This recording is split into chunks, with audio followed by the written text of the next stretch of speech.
the stone silence of Jerusalem, among shadows cast by centuries-old walls, news ignited that could fracture even the most entrenched dogmas. Archaeologists, accustomed to retrieving mere shards of pottery and faint traces of vanished civilizations, stumbled upon something entirely different, an object which, according to eyewitnesses, should not have been there at all.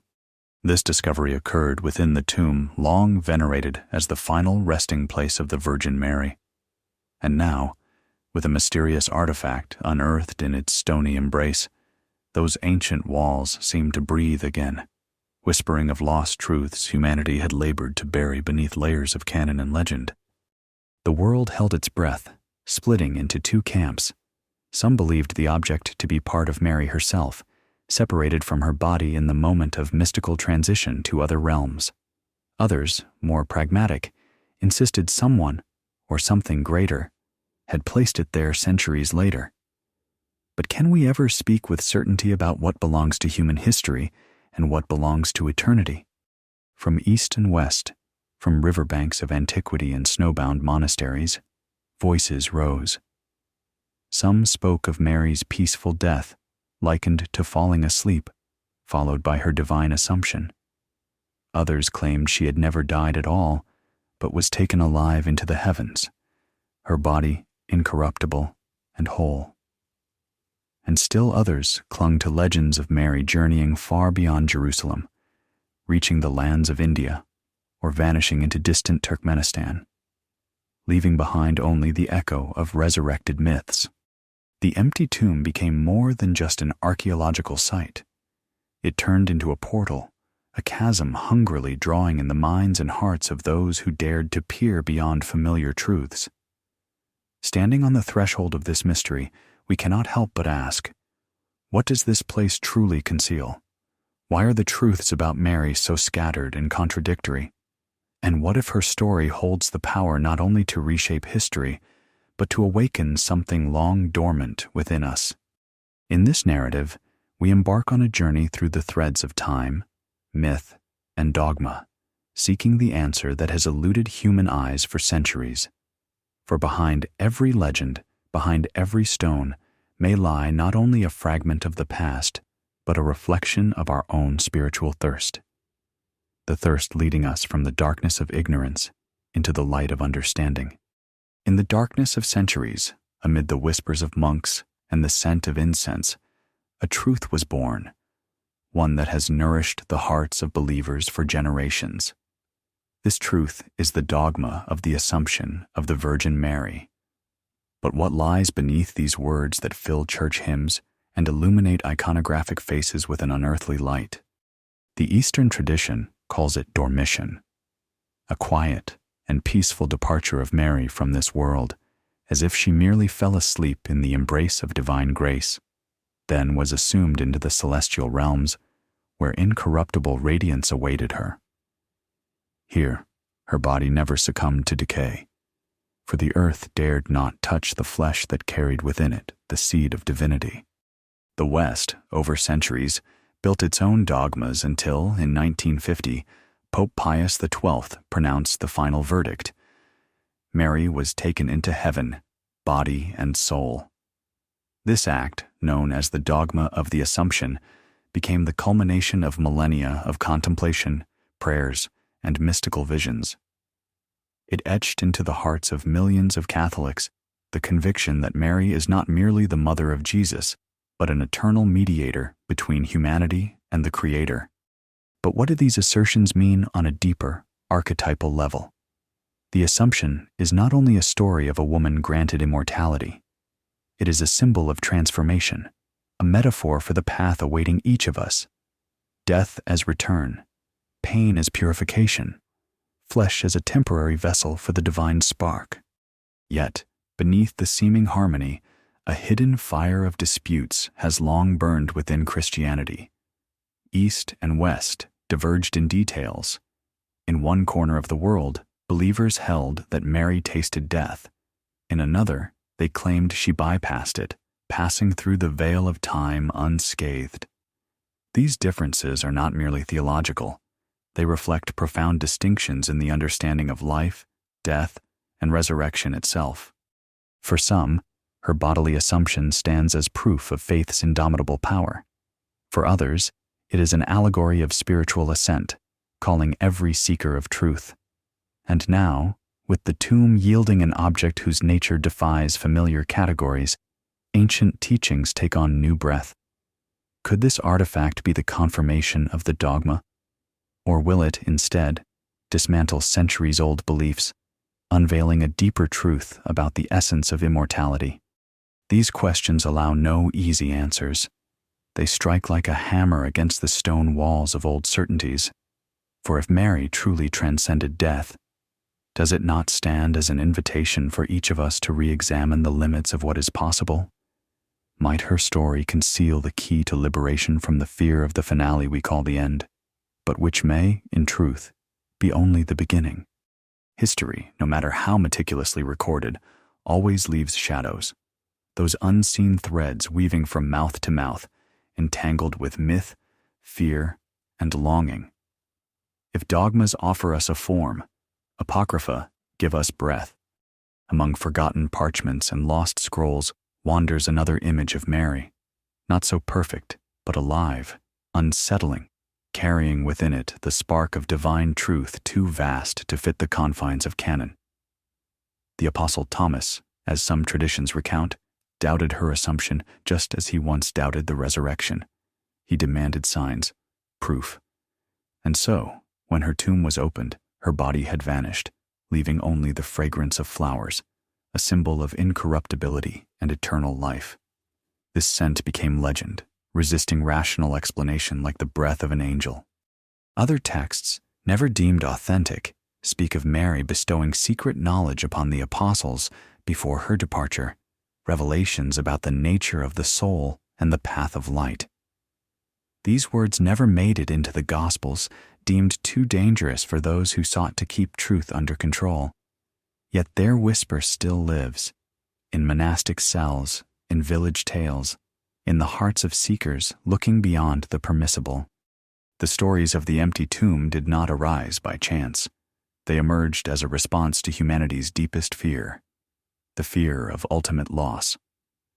For if Mary's body vanished, could it mean death is but an illusion? That we, too, may cross beyond the veil, carrying the same spark that illuminates her path in the Apocrypha? Across the world, from Syrian deserts to the green valleys of Ephesus, these narratives evolved, merging with local traditions. To some, Mary became a mother goddess, absorbing the ancient archetypes of Ishtar and Cybele. To others, she was the first mortal to awaken from the slumber of matter and step into the kingdom of light. Today, these forgotten stories rise again from the depths of time, like shards of a shattered mirror. As we gaze into them, we see not only her reflection, but our own. Fear, hope, despair, and the unquenchable longing for liberation. Perhaps, within these reflections lies a hint that the object found in her tomb is not of flesh, but of spirit, connected to the sacred knowledge Mary carried beyond the visible world.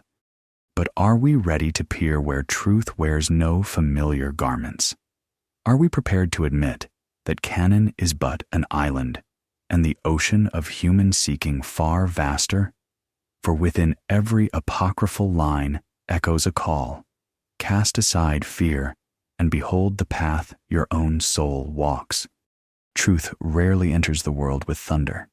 It comes as a whisper of wind through an autumn grove, subtle, unhurried, leaving traces only for those willing to see. So too, the belief in Mary's assumption did not appear in an instant, but was kindled over centuries, like a flame carefully passed from hand to hand, protected from the cold breath of doubt. The Eastern Church was the first to give this flame a name: Koimesis, the dormition of the Mother of God. Yet this sleep was no slumber of forgetting. It was a crossing. In frescoes and mosaics, Mary appears resting at the threshold of worlds, one foot still on the earth, the other stepping into eternal light.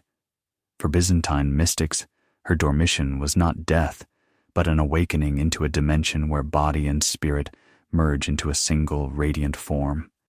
The West watched this mystery with reverence and a quiet yearning.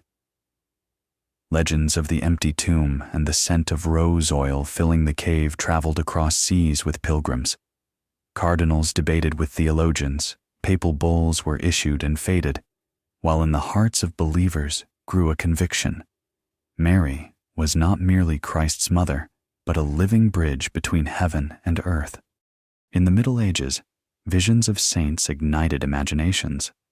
Some heard her voice during prayer when the darkness grew thickest.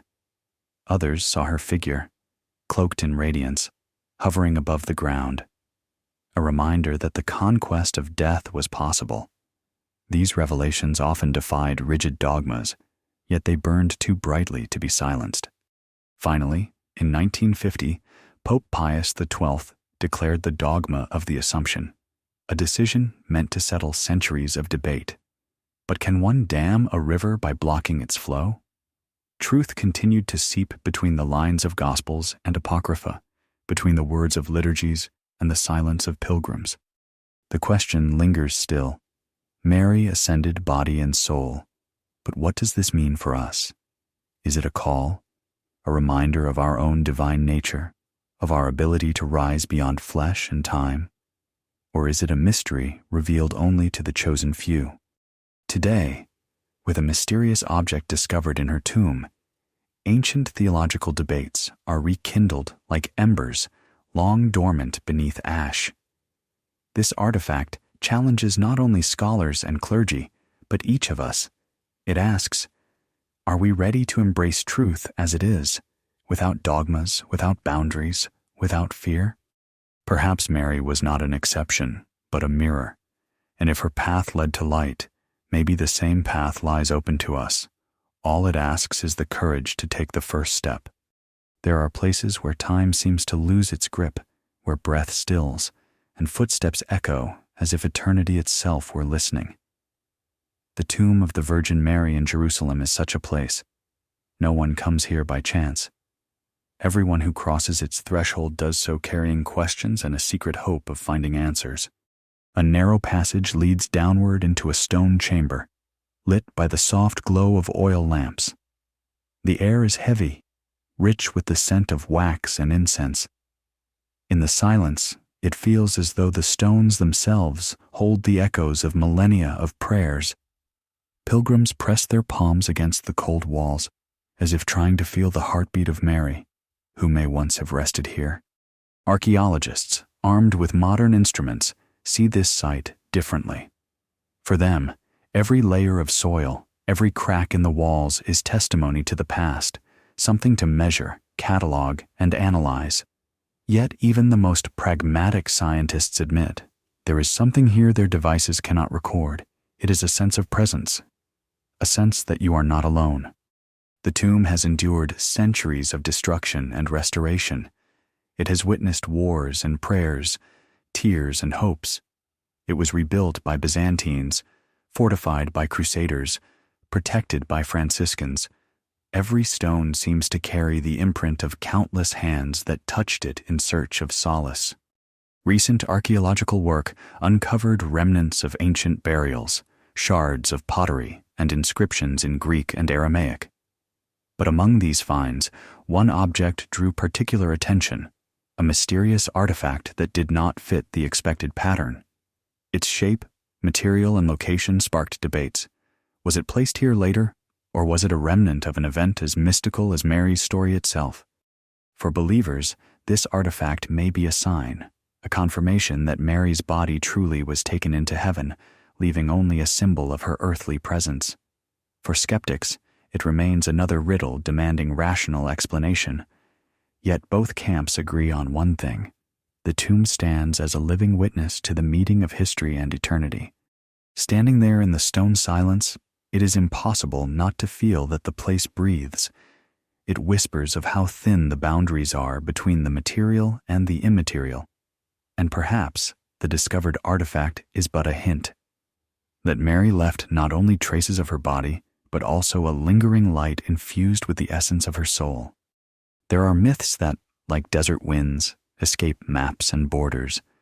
They carry the breath of journeying and mystery, reminding us that truth is rarely confined to a single place. So it is with the memory of the Virgin Mary.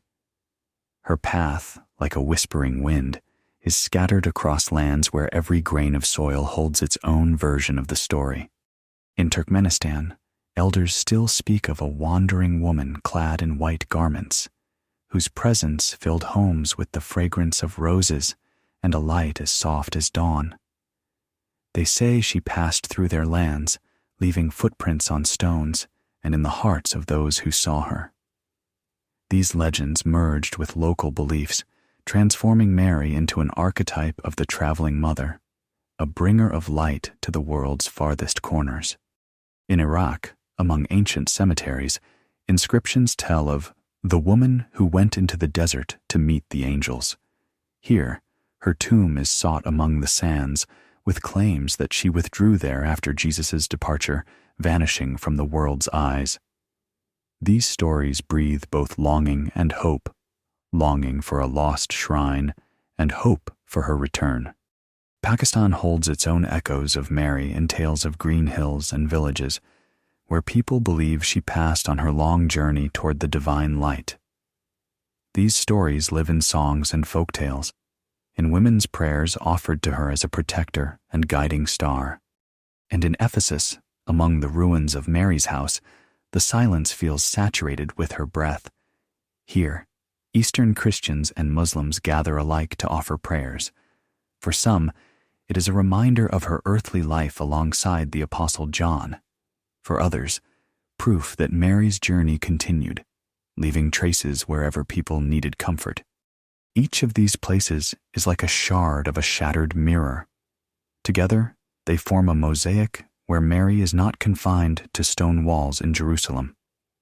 She becomes an archetype of eternal motherhood and the Spirit's journey, a presence felt wherever sincere prayer rises. But the artifact discovered in Jerusalem's tomb disrupts this fabric of legends. It raises questions. Was Mary's body truly incorrupt and taken into heaven?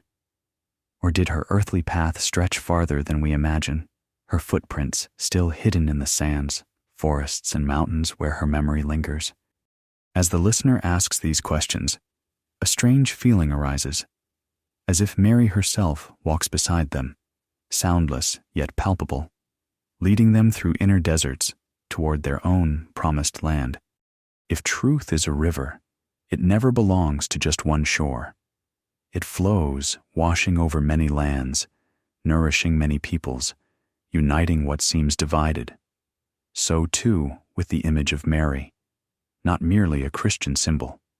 In Islam, her name is Maryam, spoken with the same reverence heard in the ancient cathedrals of Europe. In the Quran, Maryam is named one of the purest of women, chosen and blessed. The surahs that speak of her are recited with respect, a subtle tenderness woven into the voice of the faithful. She is the mother of the prophet Isa, the very Jesus whom Muslims honor as a messenger of God. But Maryam is more than a mother. She is a sign, an ayah, a testimony to divine intervention in the fabric of history. Among hadiths are stories of the Prophet Muhammad's night journey, Isra and Miraj, when he ascends to the heavens and meets her, surrounded by radiant light.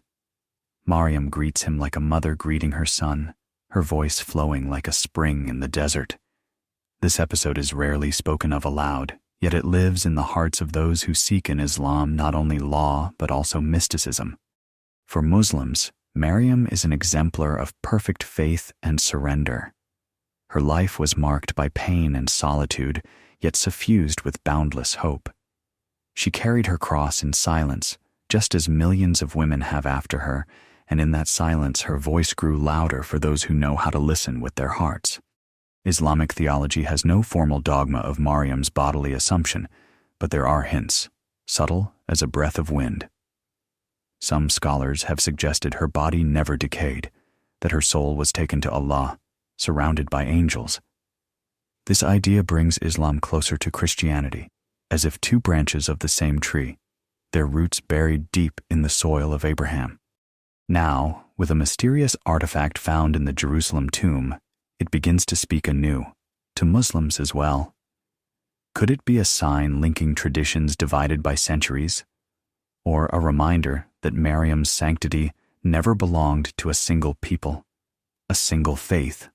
Maryam is like a river, like breath, like light streaming through the stained glass of many temples, and in that light we see ourselves, divided, yet longing for unity. Perhaps her story was always about transcending the illusion of boundaries between religions, nations, and souls. There are moments when the silence of cities is broken by the sound of bells, and the air grows heavy with the scent of incense and wax. These are the times when millions, east and west, lift their voices to the heavens in honor of Mary. Their prayers rise like candle smoke, dissolving into the air and brushing against the realms where her soul is believed to dwell. In Orthodoxy, the Feast of Dormition crowns the summer calendar. After a strict 2-week fast, believers gather in churches. Icons of Mary are adorned with flowers, white lilies and roses, symbols of purity and eternity. Candles burn in dark naves as chants blur the boundary between the earthly and the celestial. When the choir begins the ancient hymns, the walls seem to breathe, and Mary herself feels present, listening to every word. Catholics celebrate the Assumption on August 15th. In France and Italy, streets come alive with processions. Statues of the Virgin Mary, adorned with golden crowns and blue ribbons representing the heavens, are carried through narrow lanes. In Lourdes, thousands of pilgrims walk with lit candles, a sea of flames resembling a starry sky brought to earth. The ringing of bells merges with the breath of the crowd, creating a rhythm where each person feels part of something larger. In Latin America, Mary appears as the mother of all life. Her feast days bloom in vivid colors. Women in traditional garments bring offerings of bread, wine, and fruits of the earth. Dances and songs alternate with prayers, embodying Mary's dual nature, earthly and heavenly, suffering and exalted. Even in Muslim lands, where there are no official feasts in her name, women gather quietly in rooms to whisper dua, prayers for the safety of children, peace in the home, and light in the heart. Here, too, Mary becomes a symbol of motherhood and compassion that transcends faith boundaries. Every feast, every lit flame, every bowed head is more than ritual. It is a reminder that Mary remains alive in the collective memory of humanity. Her image unites believers and even doubters, for she embodies hope, the kind that refuses to fade, even in the darkest nights. And when we think of the discovered artifact, it's hard not to feel it as an echo of these thousands of candles, these endless prayers, a vessel infused with the strength of centuries. Perhaps it is not merely an object. Perhaps it is a distillation of faith, woven from the love, fear, and longing of millions of souls. Truth, like a mirror, shatters into fragments, and each fragment reflects only a part of the whole. So too, belief in Mary's Assumption is not one and the same.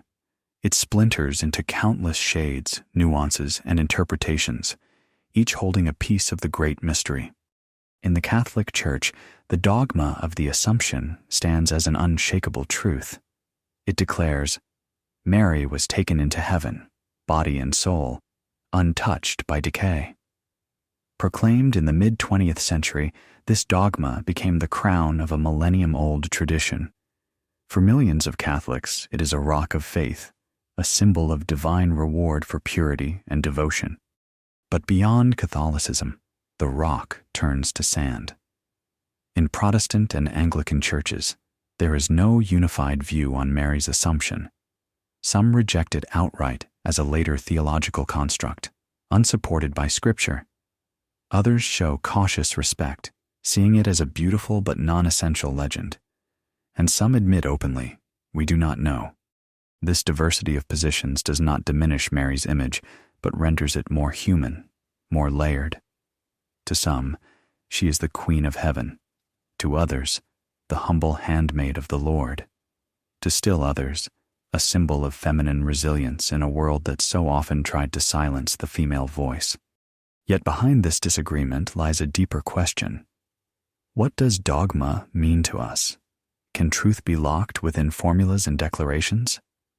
Or is it, like the breath of wind, free and untamed by human words? The artifact found in Mary's tomb brings us back to this question. If it is genuine, it could confirm or unravel dogmas. But what if that is not its purpose? What if it exists only to remind us? Truth does not belong to any one church, any one book, any one people. It belongs only to those who seek it, with open hearts and fearless souls. And so the guide asks the listener a question from which there is no retreat. Are you willing to leave your convictions at the threshold and step into a space where there are no right or wrong answers? Sometimes it feels as though time is nothing more than a thin veil, and with a single step, you are there, among ancient stones, beneath vaulted ceilings, where thousands of voices whisper one name, Mary.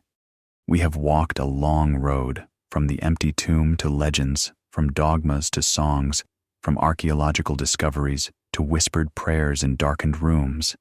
We have seen her image reflected in East and West, in Christianity and Islam, in the hearts of those who believe and those who still search.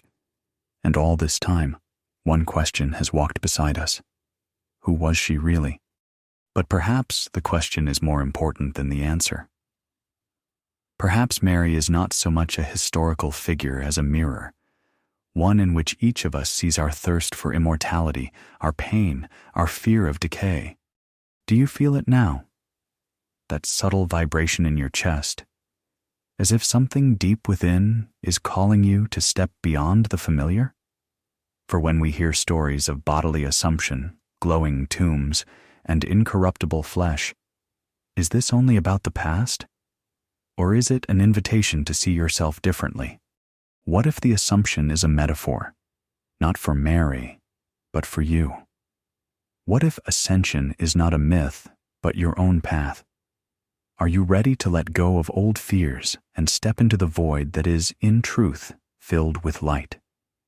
Are you ready to stop clinging to dogmas, to borrowed truths, to answers fed to you by others,